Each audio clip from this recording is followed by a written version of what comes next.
Iglesia, abran conmigo sus Biblias a Lucas capítulo 5. Lucas capítulo 5 y estaremos viendo versículos 27 al 39. Cuando lo tengan, digan un fuerte amén. Lucas 5, versos 27 al 39. Lo leemos en el nombre del Padre, del Hijo y el Espíritu Santo. Dice: después de estas cosas, salió y vio a un publicano llamado Leví, sentado al banco de los tributos públicos, y le dijo: sígueme. Y dejándolo todo, se levantó y le siguió. Y Leví le hizo gran banquete en su casa, y había mucha compañía de publicanos y de otros que estaban a la mesa con ellos. Y los escribas y los fariseos murmuraban contra los discípulos diciendo: ¿por qué coméis y bebéis con publicanos y pecadores? Respondiendo Jesús les dijo: los que están sanos no tienen necesidad de médicos, sino los enfermos. No he venido a llamar a justos, sino a pecadores al arrepentimiento. Entonces ellos le dijeron: ¿por qué los discípulos de Juan ayunan muchas veces y hacen oraciones, y asimismo los de los fariseos, pero los tuyos comen y beben? Él les dijo: ¿podéis acaso hacer que los que están de bodas ayunen entre tanto que el esposo está con ellos? Mas vendrán días cuando el esposo les será quitado. Entonces en aquellos días ayunarán. Les dijo también una parábola: nadie corta un pedazo de un vestido nuevo y lo pone en un vestido viejo, pues si lo hace, no solamente rompe el nuevo, sino que el remiendo sacado de él no armoniza con el viejo. Y nadie echa vino nuevo en odres viejos, de otra manera el vino nuevo romperá los odres y se derramará, y los odres se perderán. Mas el vino nuevo en odres nuevos se ha de echar, y el uno y el otro se conservan. Y ninguno que beba del añejo quiere luego el nuevo, porque dice: el añejo es mejor. Aleluya.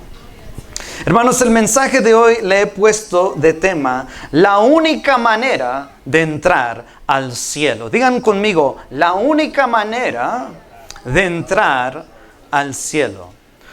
Hoy, mis hermanos, estaremos contestando una pregunta de suma importancia, una pregunta pero tan importante, mejor dicho, diría yo, la pregunta más importante de toda tu vida.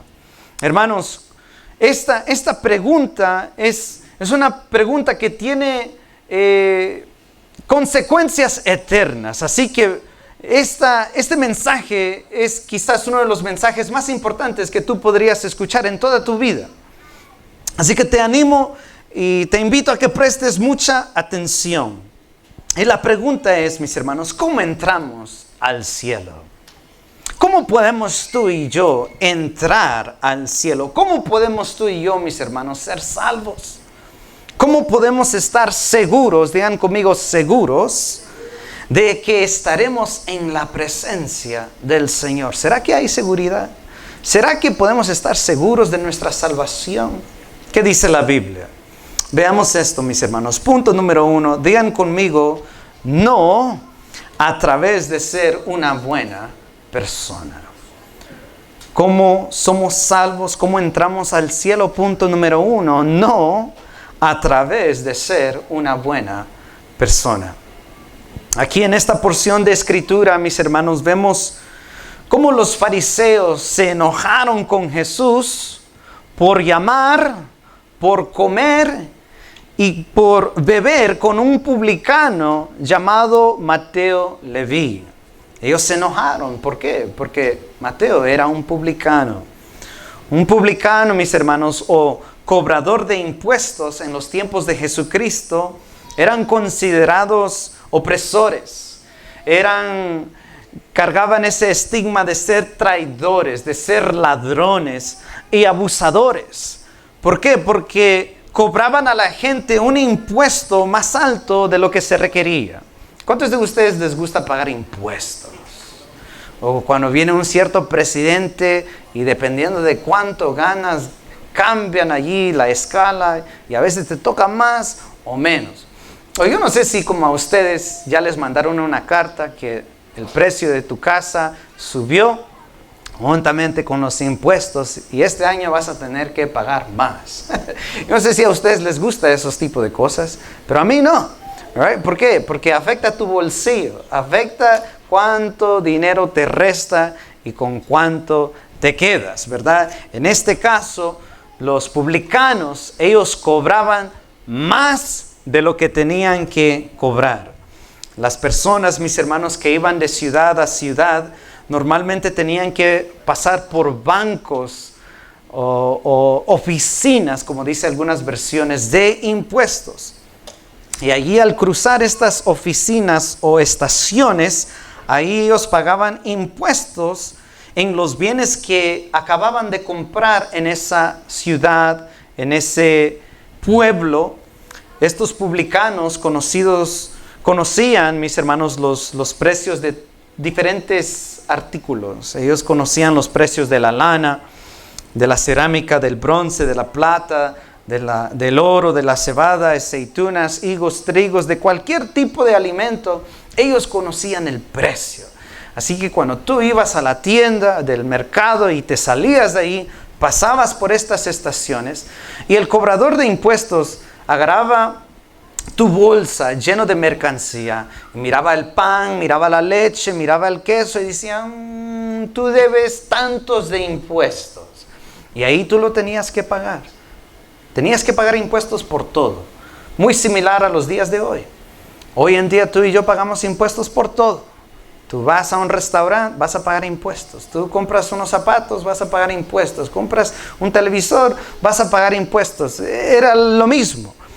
La diferencia estaba en que tú y yo lo pagamos de ahí en un solo, con la cajera. En esos días lo pagaban al salirse de la ciudad. Estaban las estaciones y ahí es donde tú lo pagabas. Eso era normal, no era ilegal ser cobrador de impuestos, era un trabajo legítimo. El problema y el detalle era que estos cobradores de impuestos se aprovechaban de la gente. Ellos cobraban de más, te cobraban mucho más de lo que debías y le daban la porción a César, pero se quedaban con el resto. Por lo cual estos hombres se hicieron muy ricos. Tenían mucha plata, pero todo el mundo sabía que era por estafar a la gente, por robarle a la gente. Por lo cual, mis hermanos, sin duda, Mateo era un pecador. Sin duda. Él estaba robando, estaba mintiendo, estaba falsificando información al gobierno. Él era un pecador. Eso no lo podemos esconder. Él era un pecador. Y todo el mundo los odiaba. Entonces, los fariseos, cuando vieron a Cristo ir a estos publicanos y llamarlos y querer convivir con ellos, comer con ellos y beber con ellos, era algo como que, ¿qué está pasando? ¿Desde cuándo se junta un pecador con alguien que dice es santo? ¿Cómo eso se concuerda? ¿Cómo? Ellos no podían entender de que Cristo había llegado para salvar al pecador. Eso es lo que Cristo vino a hacer. Y ellos no entendían por qué Cristo no quería comer con ellos, pero sí con los pecadores. Mis hermanos, sin duda Mateo era un pecador, pero el problema estaba en que los fariseos no se consideraban pecadores. Ellos no se consideraban como personas malas. ¿Por qué? Porque se comparaban a estos hombres. Vayan conmigo a Lucas 18. Miren lo que dice Lucas 18. Los fariseos no se consideraban personas malas, porque se comparaban a personas que eran malos. Miren lo que dice Lucas 18, 9 al 13. ¿Lo tienen? Miren lo que dice. A unos, ahí se está refiriendo a fariseos, a unos fariseos, digan conmigo, que confiaban en sí mismo como justos. ¿Eran justos? No. Pero se creían por sí mismos, ¿qué? Justos. Y ellos menospreciaban a los ¿qué? A los otros. Dijo también esta parábola. 2 hombres subieron al templo a orar. Uno era fariseo y el otro era ¿qué? Publicano, un ladrón, estafador, un abusador, alguien que mentía, falsificaba. El fariseo, puesto en pie, oraba consigo mismo de esta manera. Miren cómo oraba el que confiaba en sí mismo como justo. Dijo: Dios, te doy gracias porque no soy como los ¿qué? Los otros hombres. O sea, los fariseos se comparaban con los demás. Dicen: no soy como los otros hombres que sí son ¿qué? Ladrones, injustos, adúlteros, ni aún como este publicano. Yo ayuno 2 veces a la semana, doy diezmos de todo lo que gano. Mas el publicano, estando lejos, no quería ni aún alzar los ojos al cielo, sino que se golpeaba el pecho diciendo: Dios, sé propicio a mí. O sea, ten misericordia de mí porque soy pecador. Noten esto, mis hermanos. Los fariseos pensaban que tenían el cielo asegurado porque no eran como los publicanos. O sea, los publicanos somos ladrones, nosotros no. Ellos mienten, nosotros no. O sea, en comparación a los publicanos, ellos sí se miraban justos. Ellos sí eran santos a comparación con los publicanos. Para los fariseos, su justicia estaba basada no en comparación a la ley perfecta de Dios, sino en comparación a otros hombres. ¿Qué dijo el fariseo? No soy como los otros hombres. Los fariseos estaban comparando no con Dios, sino con las personas. Pero eso es fácil, ¿no? Si para ser salvo tienes que ser mejor que alguien más, en tal caso solo tienes que compararte con alguien que sea peor que tú. Y serás mejor. Si para ser salvo tienes que ser mejor que alguien, solo búscate a alguien que sea peor que tú y serás salvo. Porque siempre seremos mejores que alguien, o siempre habrá alguien que es mejor que nosotros. Siempre. Si para ser salvo tengo que ser mejor que alguien, simplemente tengo que buscar a alguien que es más malo que yo, para luego no sentirme tan mal y así apaciguar mi propia conciencia y sentirme mejor. Yo sé que yo he hecho eso, pero no hice lo que él o ella hizo. Eso es comparación. Y eso es lo que los fariseos hacían. No soy como él o ella. Pero ¿qué le dijo Jesús al joven rico? ¿Se recuerdan? ¿Qué le dijo Jesús al joven rico? ¿Por qué me llamas bueno? El joven pensó que Jesús era otro hombre. ¿Por qué le dijo? Por eso le dijo: ¿por qué me llamas bueno? ¿Me estás llamando bueno porque me estás identificando como el Dios Santo? Si es así, sí, soy bueno. Pero si crees que soy como cualquier otro hombre, Jesús le dice: no hay justo, no hay bueno, no hay nadie que es bueno sino solo Dios. Pablo repite estas mismas palabras en Romanos 3, 9 al 12. Pablo dijo: ¿qué pues? Pablo dijo: somos mejores nosotros los israelitas, el pueblo judío, somos mejores que ellos. ¿Qué dijo Pablo? En ninguna manera. Dijo: tanto el judío como el gentil, todos están bajo pecado. No hay nadie justo.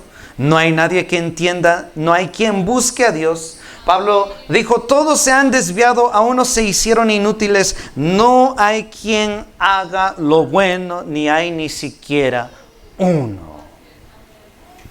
Mis hermanos, nosotros si nos comparamos a otras personas siempre seremos mejores.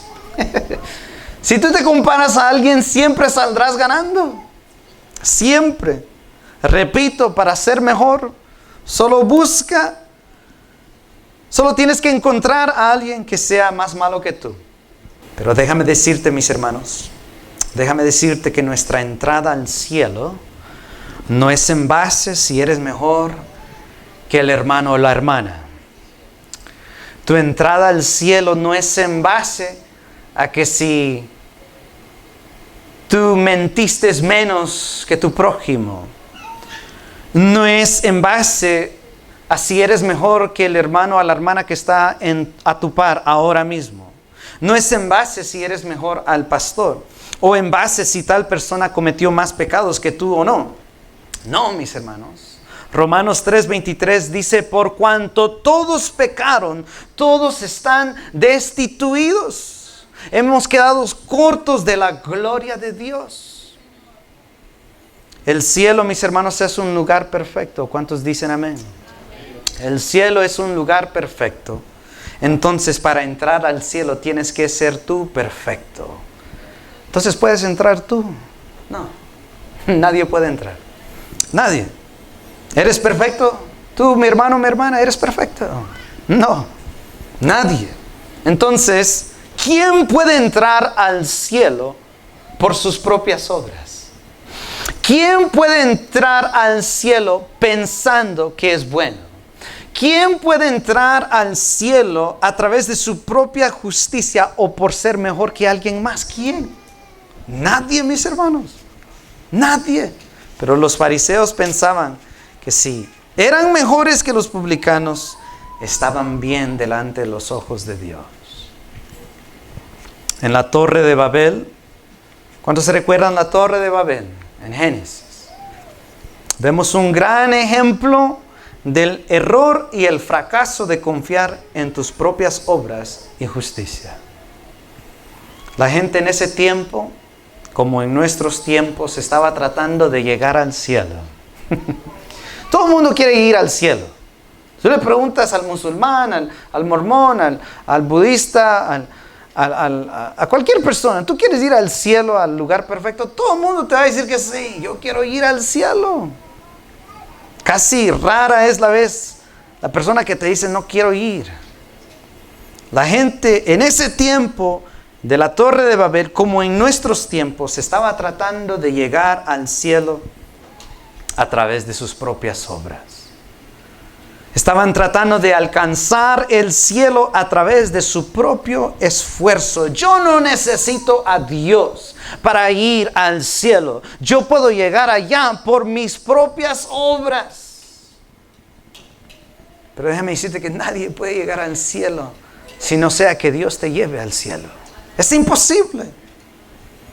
Mis hermanos, esa multitud que encontramos en Génesis, no importaba cuán duro hacían la estructura o cuán alto construían la torre, nunca iban a llegar al cielo. Nunca. De hecho, cuando lees ese pasaje, la Biblia dice que Dios tuvo que bajar y ver. Yo no sé qué tan grande estaba esa torre, pero no era lo suficiente grande. Porque la palabra de Dios dijo que Dios tuvo que bajar y ver. Les faltaba mucho. Si fuese tan grande, Él lo hubiera visto de donde estaba, pero tuvo que bajar para verlo. Estaba tan chiquito, como cuando tú tienes que bajar para ver una hormiga. ¿Dónde está? Así lo vio Dios. Pero ellos pensaban que podían alcanzar el cielo. Es imposible. Imposible. Nunca iban a llegar al cielo por sí mismos. Jamás. La Torre de Babel nos muestra lo que pasa cuando intentamos o pensamos poder llegar al cielo con nuestras buenas obras o en comparación a otras personas. Nunca vas a llegar. Todo al contrario, lo que recibirás será la destrucción y la ira y el juicio de Dios. ¿Se agradó Dios con esa torre? No se agradó. Lo vio como desobediencia, falta de fe. Lo vio como autosuficiencia y los confundió. Déjame decirte que tales obras, las cuales tú piensas que son buenas, a las cuales te abrirán puerta para ir a los cielos, déjame decirte que no permanecerán. No permanecerán. Al contrario, nuestras obras nos traen el juicio de Dios. Si Dios nos pone en la escala bajo nuestras obras, tú y yo seremos consumidos. Seremos consumidos. Miren lo que dice Isaías 64. Vayan conmigo a Isaías 64.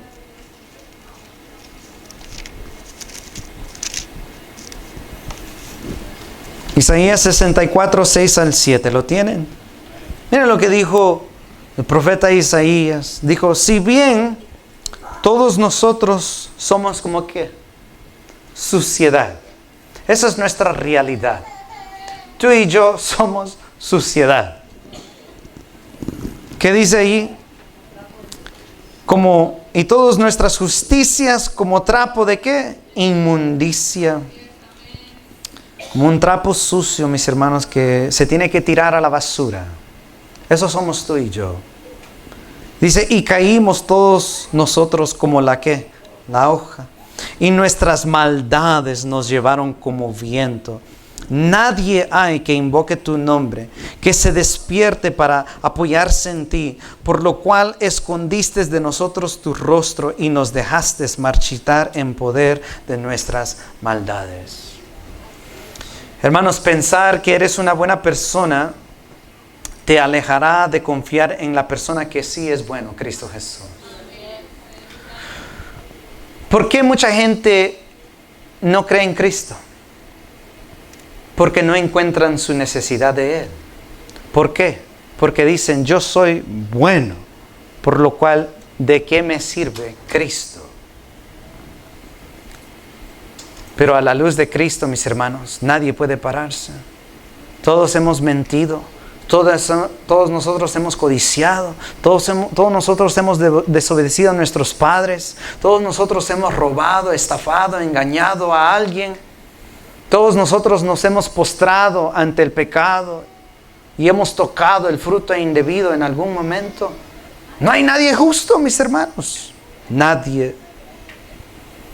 Pero si tú te consideras bueno, entonces no necesitas a Cristo, porque Él vino para aquellos que no son buenos. Si tú crees que tú eres una buena persona, entonces no necesitas a Cristo, porque Él vino para el que no es bueno. Jesús dijo, mis hermanos, los que están sanos no necesitan de un médico, sino el enfermo. Jesús dijo, no he venido a llamar justos por sí mismos, o que se creen más santos que otros. Déjame decirte, mis hermanos, ninguno de nosotros somos más santo que otra persona. Dios no nos ha pagado lo que se debe. ¿Qué se nos debe? La paga del pecado es ¿qué? Muerte. Eso es lo que merecemos, la muerte. Así que jamás te sientas mejor que el otro hermano, o que yo soy más santo porque mira lo que él hizo, o mira lo que ella hizo. Todos somos pecadores. Nadie merece el amor y la bondad del Señor. Cristo Jesús dijo, no he venido a llamar justos, sino a pecadores, a personas que han reconocido que no son buenos al arrepentimiento. Así que, ¿cómo podemos ser salvos tú y yo? ¿Cómo entramos al cielo? No es a través de ser una buena persona. Y punto número 2, digan conmigo, tampoco a través de la religión, tradiciones o legalismo. Digan conmigo, tampoco a través de la religión, tradiciones o el legalismo. Hermanos, no solo no nos salvan nuestras obras, sino también cualquier obra religiosa tampoco te puede salvar.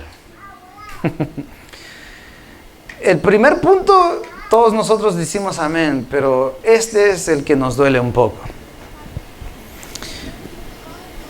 Tampoco cualquier obra religiosa como el ayuno o la oración, eso tampoco te puede salvar, mi hermano o mi hermana. Ni tampoco te hace mejor que los demás. Tampoco. Hermanos, si tú y yo fuésemos salvos por ir a la iglesia, cada persona que entrara por estas puertas o cualquier iglesia fuese salvo. Pero no es cierto, porque Cristo dijo que el trigo y la cizaña ambos crecen juntos a la misma vez. Y algunos parecen ser trigo, pero no lo son. Entonces, si yo soy salvo por ir a la iglesia, cualquier persona que entra a una iglesia es salvo. Pero vemos que eso no es cierto. Si soy salvo en base a que oro, entonces el musulmán que ora 5 veces al día, más que yo, es más salvo que yo. Pero tampoco es en base a orar. He escuchado de personas que no creen en Cristo, pero dicen yo oro. Oran. A saber cuál otro Dios. Pero oran. O porque han leído la Biblia. Saben que el ateo lee la Biblia.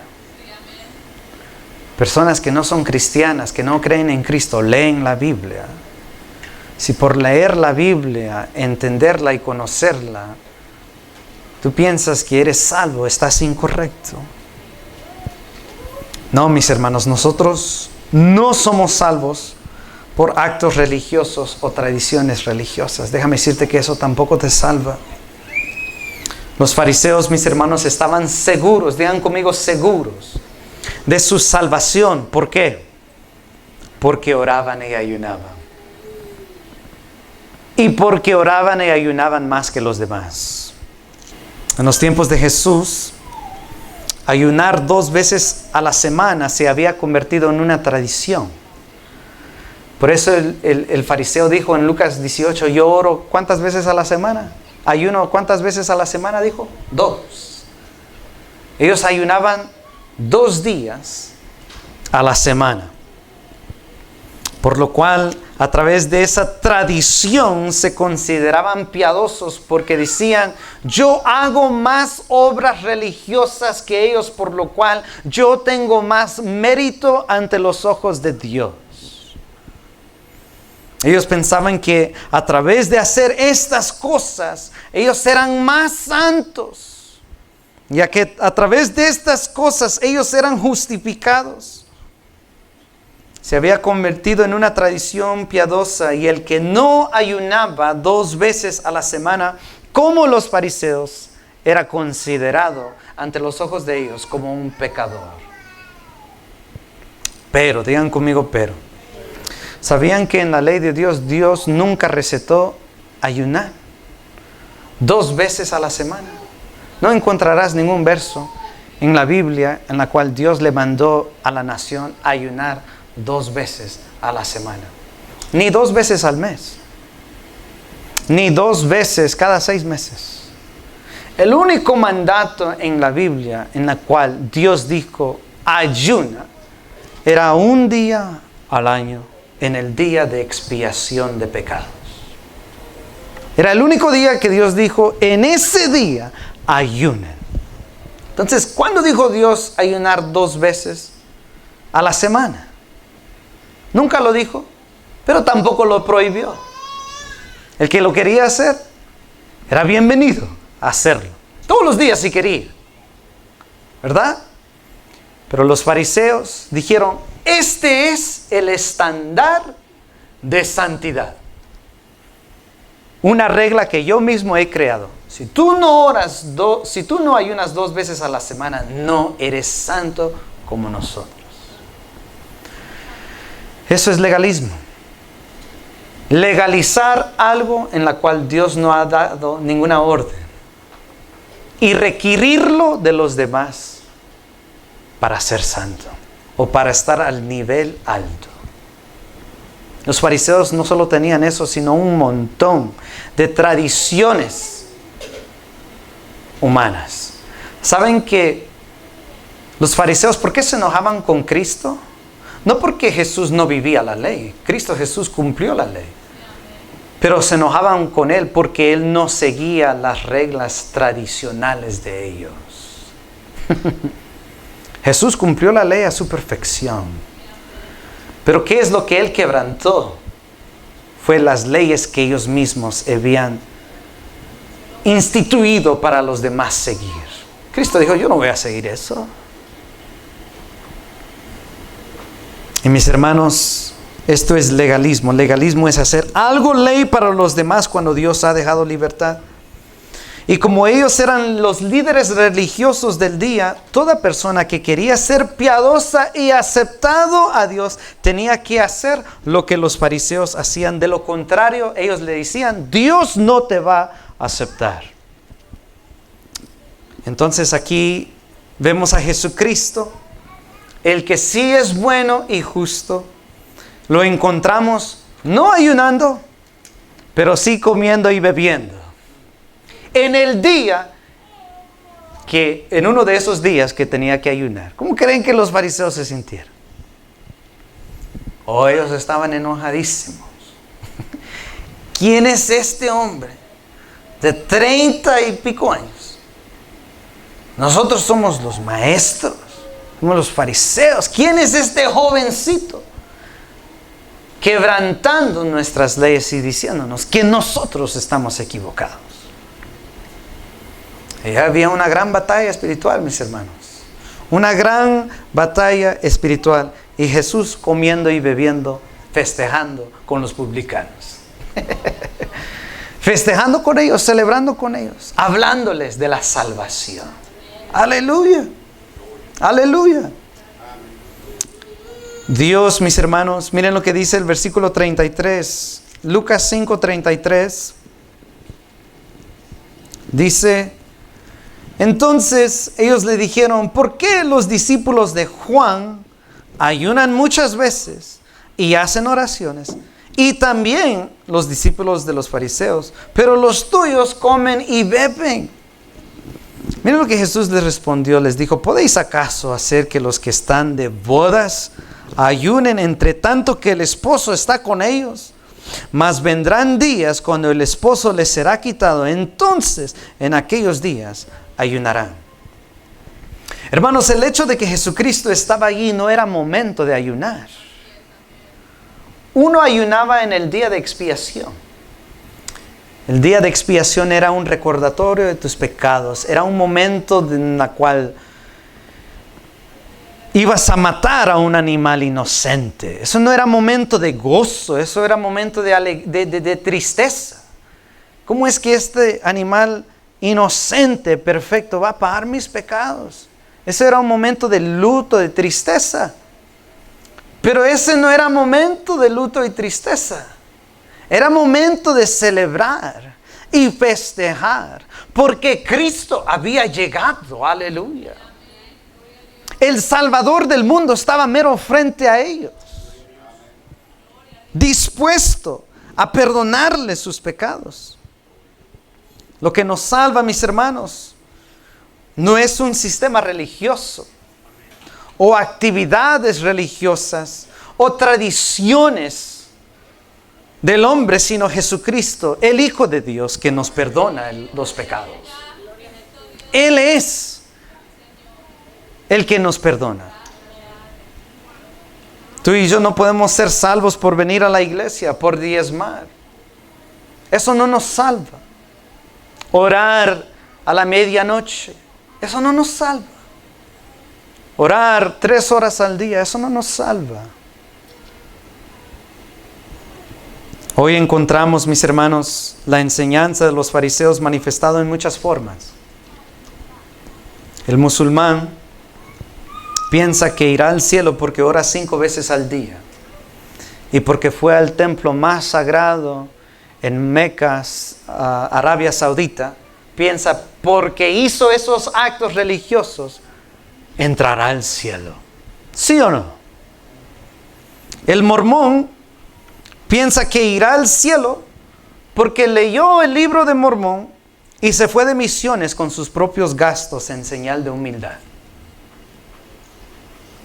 El católico piensa que irá al cielo porque lo bautizaron cuando niño y completó con los certificados de comunión y confirmación. El cristiano, muchas veces, porque es el único evangelio que ha escuchado, piensa que irá al cielo porque diezmó $100 cada semana, o porque asistió a la iglesia, o porque levantó las manos, cantó a Dios, o porque asistió a cierta denominación. Piensa que eso es mi entrada al cielo. Hermanos, si pensamos que tales cosas nos llevan al cielo, tú y yo somos tradicionalistas, somos legalistas, somos religiosos, somos fariseos. Ningún acto religioso te puede salvar, mi hermano. Ningún acto religioso te puede salvar. La salvación, mis hermanos, se encuentra, punto número 3, último punto. Vean conmigo, solo a través de la persona y obra de Jesucristo. ¿Cómo somos salvos? ¿Cómo vamos a entrar al cielo? No es ser mejor que alguien más, no en considerarte una buena persona, no por hacer actos religiosos, sino por creer y tener fe, como en el versículo que leyó nuestra hermana Erika, la fe que vence al mundo, por creer en Cristo Jesús y en su obra en la cruz del Calvario. Ese es el medio en el cual tú y yo podemos entrar al cielo y estar seguros por ese un acto que tú y yo estaremos con el Padre por la eternidad. Hermanos, ¿qué nos ha enseñado Lucas durante todo este capítulo 5? Pongámoslo todo en perspectiva, lo que hemos aprendido durante todo este tiempo en el capítulo 5. ¿Qué nos ha enseñado Lucas? Nos ha enseñado que es Jesús el que viene a nosotros, nos encuentra y nos llama por nombre, como llamó a Simón Pedro y llamó a Mateo Leví. De la misma manera, ellos no fueron a Él, Él llegó a donde ellos estaban. Cristo Jesús es el que llega a nuestras vidas porque Él te quiere salvar, Él te quiere perdonar. ¿Qué también hemos aprendido? Lucas nos ha enseñado que Jesús es el único que en verdad nos puede limpiar de nuestra impuridad, como lo hizo como el hombre leproso. Nosotros somos impuros, pero ¿quién los hace puros? Solo Cristo Jesús. ¿Qué más hemos aprendido a través de este capítulo 5?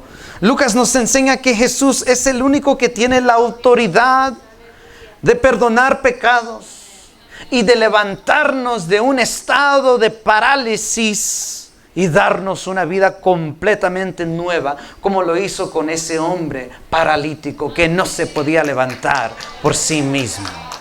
Solo Cristo Jesús hace eso.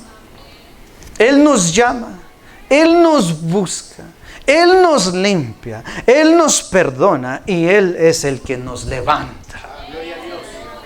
¿Cómo podemos ir al cielo? Solo a través de el hombre, el Dios hombre, que puede hacer todas esas cosas. Jesús dijo: yo soy el camino y la verdad y la vida. Nadie viene al Padre sino por mí. Uno quizás ahorita está preguntando, está cuestionando: pastor, bueno, entonces ¿por qué oramos? Si eso no me puede salvar, entonces ¿cuál es el punto de orar? ¿Cuál es el punto de leer la palabra? Entonces, ¿por qué tengo que ir a la iglesia? ¿Por qué entonces yo me tengo que abstener del pecado? Si es la obra de Cristo la cual me salva. ¿Por qué? Bueno, ¿por qué oramos? Porque quiero tener comunión con aquel que me salvó. Quiero conocerlo. ¿Por qué leo la Biblia? Porque quiero crecer en mi relación con mi Salvador, con aquel que me ha salvado. ¿Por qué voy a la iglesia? Porque mi Salvador es tan bueno que tengo que adorarlo junto con mis hermanos y hermanas. ¿Por qué me abstengo del pecado? Porque quiero glorificar a Jesucristo con mi vida. Por eso hacemos estas cosas. Pero ninguna de estas cosas me salva. Ninguna. Y ninguna de estas cosas me mantiene salvo. La única obra que me puede salvar y me mantiene a salvo es la obra de Jesucristo en la cruz. Más nada. Todo lo que yo hago después para Cristo es en reacción a gratitud, en amor, en agradecimiento, en porque Él me ha salvado. Yo le entrego mi vida y vivo para agradarle a Él. Pero no lo hago para mantenerme salvo. Si mis obras no me pueden salvar, ¿cómo puedo pensar que esas obras que no me llevaron allá me pueden mantener ahí? ¿Acaso no tú todavía fallas? Todavía fallamos. Entonces, ¿cuál es la obra la cual nunca falla? Es la obra de Cristo Jesús en la cruz del Calvario. La única obra, la cual nunca falla. Es como yo soy salvo. Es a través de fe en Cristo, por gracia solamente. Aleluya. Es la única manera en la cual somos salvos. Mis hermanos, cualquier otra enseñanza, cualquier otro mensaje que enseñe lo contrario es antibíblico. Y es otro evangelio. La Biblia habla de otros evangelios. No son el evangelio, sino son otros evangelios. Los fariseos se sentían justos por sus obras religiosas, así como muchos hoy en día piensan que van a ir al cielo por diversos actos religiosos, sin importar cuál religión. Todo abarca lo mismo. El musulmán, el católico, incluso el cristiano que piensa que irá al cielo, que escucha constantemente mensajes, que tienes que hacer esto. Todo religión o sistema o evangelio que enseña que tienes que hacer esto para llegar al cielo es una falsedad e incompatible con lo que Jesús estaba estableciendo. Porque miren lo que dice el versículo 36. Miren lo que Jesús les dijo.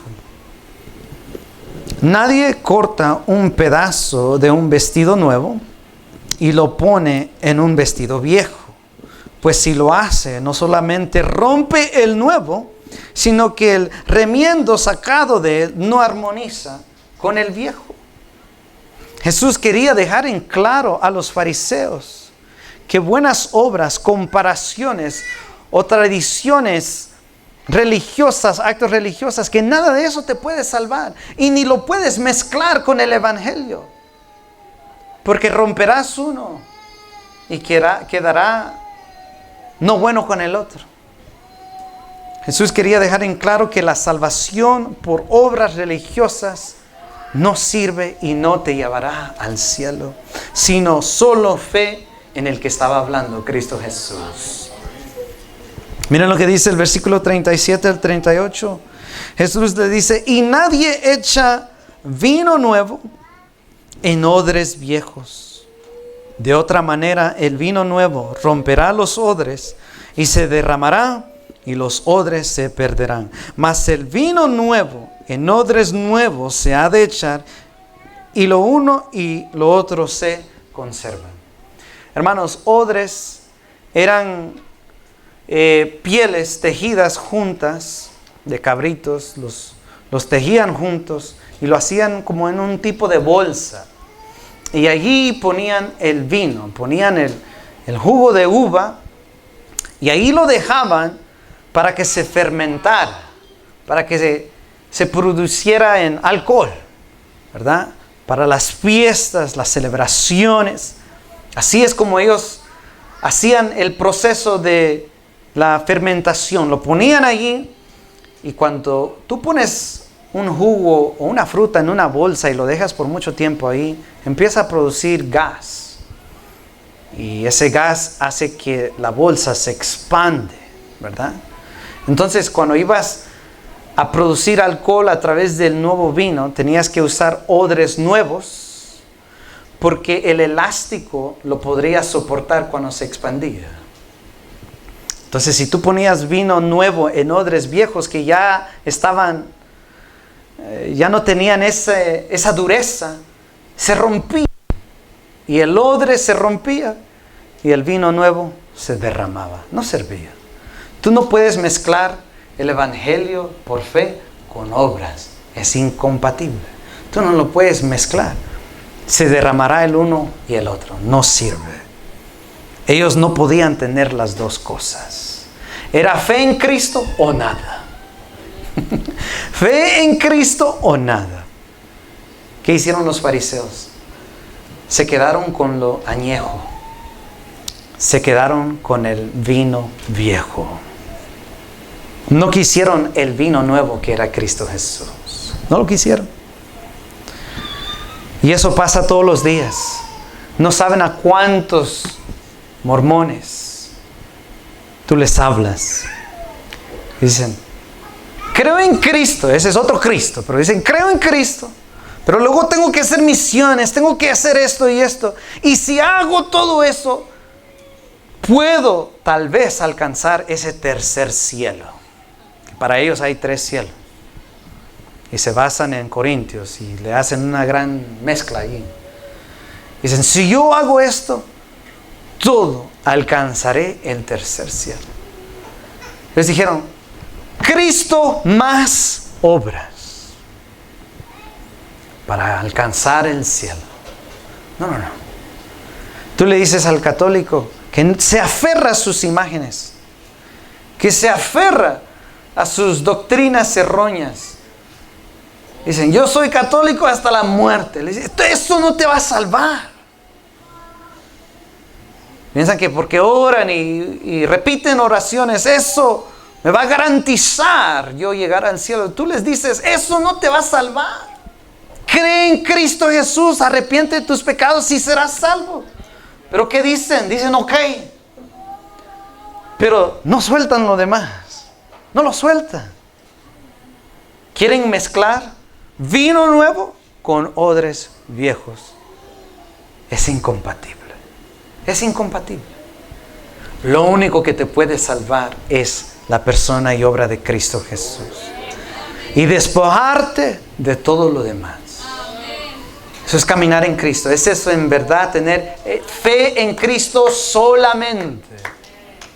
Cree en Cristo Jesús y serás salvo. No necesitas nada más para ser salvo. No necesitas nada más.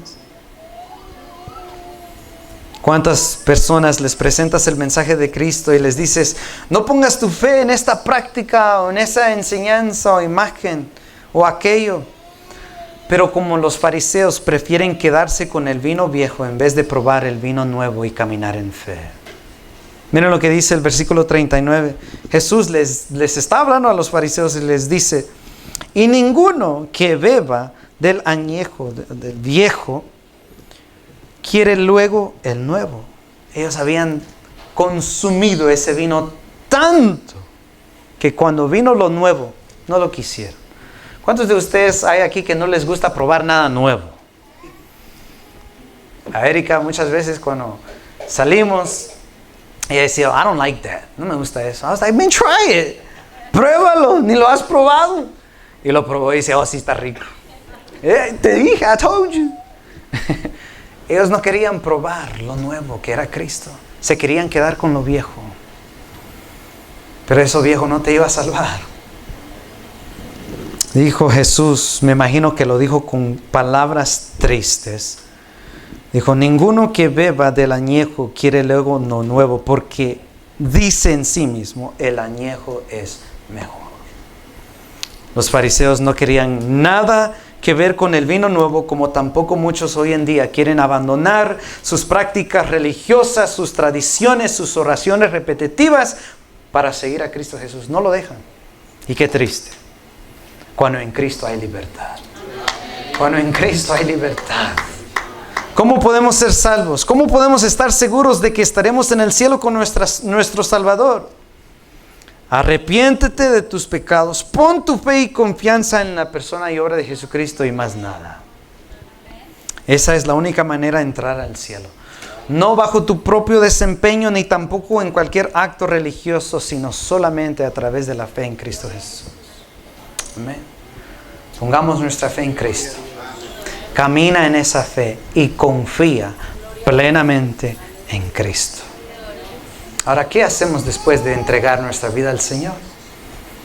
Camina en esa libertad. Gózate en el Señor. Asiste a la iglesia porque necesitas adorarlo. Lee la palabra porque quieres crecer en Él. Ora porque quieres platicar con Él. Aleluya. Vamos a orar. Señor Dios, te damos gracias porque tu palabra es clara y nos enseña cómo entrar al cielo. Y solo hay una manera única, y es de tener fe en ti. Es todo. Fe en ti y es todo.